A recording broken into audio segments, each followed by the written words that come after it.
भारत एक और तनाज़े का शिकार हो गया है और ये तनाज़ा भारतीय आइन और रियासत से मुताल्लिक है। बीजेपी पर यह तनकीद होती रही है कि वो भारत की सेकुलर शनाख्त को तब्दील करके हिंदुत्व नज़रिए को रियासती नज़रिया बनाना चाहती है। एक ऐसी रियासत जहां हिंदू कौम परस्तों को मुसलमान और दीगर अक़लियतों पर बरतरी हासिल हो।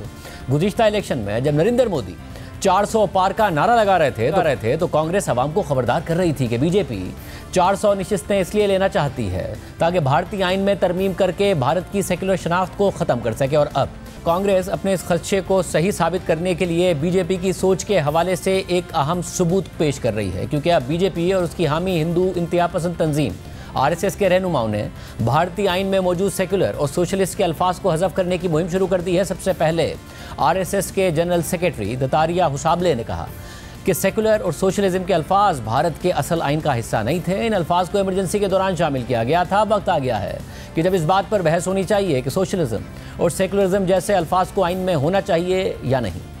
इस आपातकाल के दौरान भारत के संविधान के प्रस्तावना में प्रियम्बल में 2 शब्द जोड़े गए। लोगों को मालूम है सेकुलरिज्म और सोशलिज्म के, वो प्रस्तावना में नहीं थे। पहले इमरजेंसी में जब देश के मौलिक अधिकार नहीं थे, देश के संसद नहीं था, न्यायांग पंगु बन गया था, उस समय आपने इसको जोड़ दिया। तो इसलिए ऐसे कई बातें आज भी समीक्षा करने के लिए हैं। बीजेपी ने भी आरएसएस के सेक्रेटरी जनरल के बयान की खुली हिमायत कर दी है। भारत के मरकजी हुकूमत के वजीर जितेंद्र सिंह ने कहा कि सोशलिस्ट और सेकुलरिज्म असल भारतीय आइन का हिस्सा नहीं थे और इमरजेंसी के दौरान आइन में शामिल किए गए थे। अगर ये अल्फाज भारतीय आइन बनाने वालों की सोच नहीं थी तो किस सोच के साथ जोड़े गए? दत्तात्रेय जी ने ही ये बात भी रखी है कि जो 42 संशोधन के बाद सेकुलर और सोशल शब्द, क्योंकि ये बाबा मजहब की देन नहीं है, तो doctor Ambedkar has produce one of the best constitution of the world. अगर वो उनकी सोच नहीं थी तो भला किस सोच के साथ ये शब्द जोड़े गए? इस नए तनाज़े पर कांग्रेस सख्त रद्द-ए-अमल दे रही है और मौक़िफ़ अख्तियार कर रही है कि बीजेपी और आरएसएस ने हमेशा ही आइन और भारतीय झंडे की तौहीन की है। इसी तरह कांग्रेस रहनुमा सुप्रिया श्रीनाथ ने कहा कि अगर 2024 के इलेक्शन में बीजेपी को ज़्यादा सीटें मिल जाती तो हमारा आइन शर्तिया बदल चुका होता। जबकि कांग्रेस रहनुमा जे राम रमेश ने कहा कि 1949 से ही आरएसएस भारतीय आइन की तौहीन कर रही है। आरएसएस महासचिव दत्तात्रेय होसबोले और अब केंद्रीय मंत्री शिवराज सिंह चौहान के जो बयान आए हैं, जिसमें उन्होंने संविधान से की प्रस्तावना से सेक्युलर और सोशलिस्ट शब्द हटाने की मांग की है, मतलब समाजवादी और धर्मनिरपेक्ष शब्दों से इनको बड़ी चिढ़ है।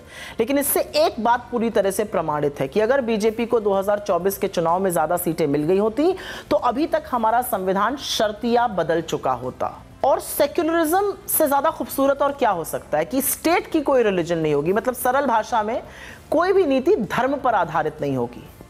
लेकिन आरएसएस की सोच इसके ठीक 180 डिग्री विपरीत है, उल्टी है।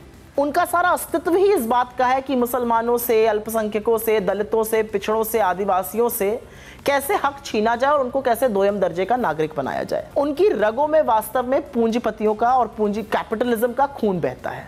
असल में नरेंद्र मोदी जी बात बात पर संविधान तो उनको माथे पे लगाना पड़ता है, लेकिन रह रहकर जो दिल की बात है वो भी जुबान पे आ जाती है, क्योंकि इनके दिल में दलित, पिछड़े, आदिवासी, अल्पसंख्यक महिलाएं मजदूरों की तरह काम करें और ये राजा की तरह राज करें। यही आरएसएस और बीजेपी की असली सोच है। ये संविधान जो है, इस संविधान को 1949 से लेकर 30 नवंबर 1949 से लेकर आरएसएस ने इसका विरोध किया है, आक्रमण किया है भारत के संविधान पर।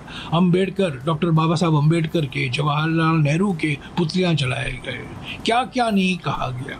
भारत में बीजेपी की नफरत और तकसीम पर मबनी सियासत से सेकुलर भारत के नज़रिए के लिए खतरा बढ़ता जा रहा है। माजी में बीजेपी के साथ काम करने वाले भारत के सियासतदान प्रशांत किशोर ने बीजेपी की आइडियोलॉजी पर तबसरा करते हुए यहाँ तक कह दिया कि बीजेपी आवाम से सिर्फ वोट नहीं चाहती बल्कि इससे ज़्यादा चाहती है। वो अपने वोटर्स पर साइकोलॉजिकल डोमिनेंस चाहती है, यानी आपने क्या खाना है, क्या पहनना है, किससे दोस्ती रखनी है।